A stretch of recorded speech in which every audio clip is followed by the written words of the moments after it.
Let's say you own an e-commerce company and you manufacture bath bombs, those fun little things that you throw in your bath and create bubbles and do all kinds of stuff and have essential oils in them. You may think that you're competing against other bath bomb companies, or maybe you think that you're competing against other beauty companies and bathroom product companies, but you're not.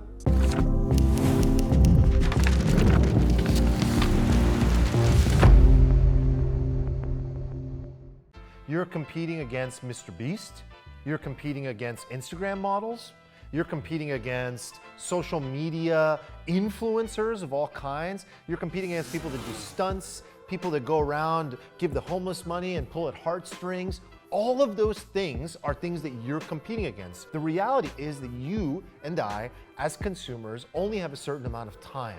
Time is our currency. So if there is a finite amount of that currency available, people are trying to get attention. And those platforms are designed to try to get your content, your product, your service in front of those people.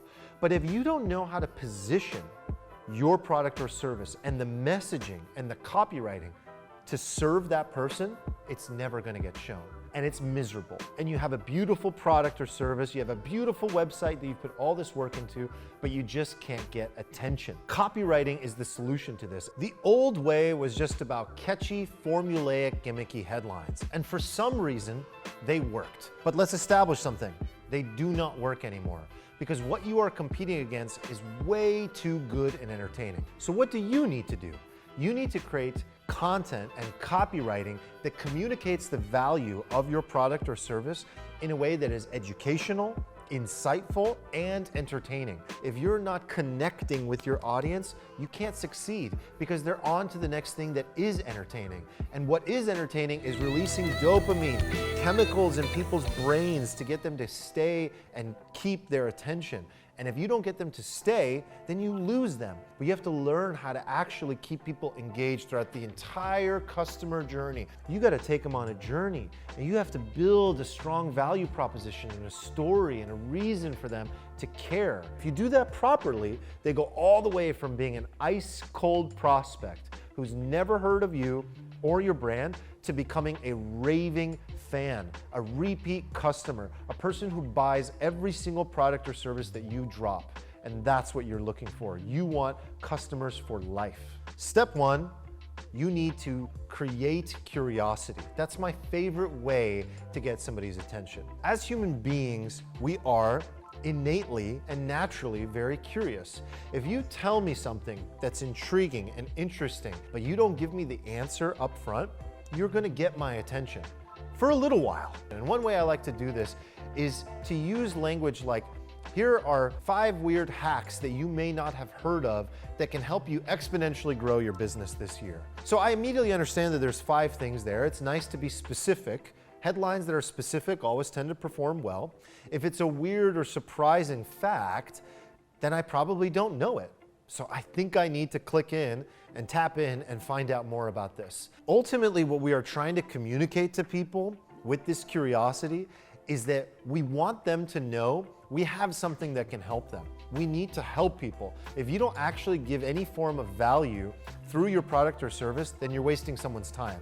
And if they find out that they spent 10 seconds with you or 10 minutes with you, and you don't end up serving them because you don't have something of true value, they're gonna be pissed off. And the last thing you want is a pissed off prospect, because they'll never come back again after that. In this current world, with everything that you're competing against, you literally have 5 seconds to get and keep someone's attention. Cannot be understated. That means that your headline, your hook, your entry point into that person's world has to be prolific, because otherwise it's on to the next thing on their feed. M.I.A. Very simple formula that I like to use for anything that I'm teaching. M stands for motivation, I stands for information, A stands for action. If I can teach someone, if give someone a reason, a motivation to pay attention, I've checked off the first box. There's a lot of ways to motivate somebody, but typically it's something that they need, something that they don't know, something that will help them, something that will make them rich, something that will make them smart.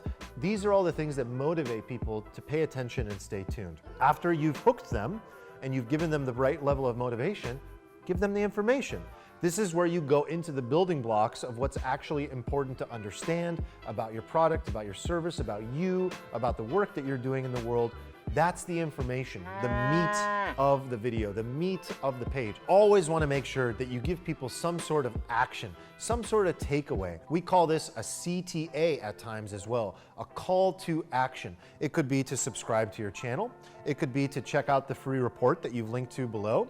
It could be to start a free trial. It could be to buy. You ideally want to give people the next step in the journey of becoming a customer and staying a customer. If you can give people more and more and more value, it is more likely that they become a customer or a client of yours, because the more value they get from you, the more trust they build with you, and the more example you give of them of the work that you can actually do.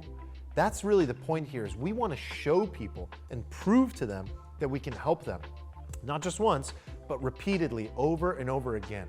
And if you develop that trust and you have authentic copy and communication and messaging that gives them exactly what they need to know, it is very likely that your conversion rate on this will be through the roof. So you might say, well, Arman, I got their attention. How do I keep their attention? Well, one way is you're being very clear and upfront about the transformation. You're telling them what you can do for them, and you're making it very clear that it's for them, that they are the target customer.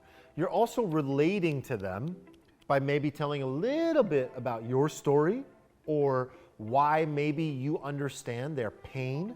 The best startups in the world, the best companies in the world are formulated on an idea of resolving a pain, making something easier for somebody, solving a problem. So we go back to this idea of opening loops, of giving them a little morsel of information and keeping their attention by saying, there's more to this. Just like your favorite TV shows, your favorite reality shows, they do this all throughout the episode, all throughout the movie. There's things that you need to stay tuned because you need to know. And if you give people these open loops throughout the conversation, throughout the customer journey, they're more likely to stay tuned and stay attention. So to wrap it up, always make a call to action. Always end with a very specific action. And you have to be very clear about what you want people to do. The biggest mistake I see people make with their close and with the action at the end is that they give multiple options. Options are not good for people. The moment that I give you an option, I say, click one of these two links, or send me a text message and opt into my email list and subscribe to my YouTube channel. It doesn't work. You gave me too many options and I'm not going to take action. So always use each opportunity that you engage with somebody to give one clear action. There's always time for more actions in future engagements and opportunities you have with that person. One action at a time is very important. So, are you ready for my call to action on this video? It's a very simple one. Like this video, give it a thumbs up, and I will see you in the next one. Hey Founder Fam, did you love this video? Well, if you did, you can join us right now and attend a free training session with today's founder where we'll go even more in depth. Click here and we'll see you soon.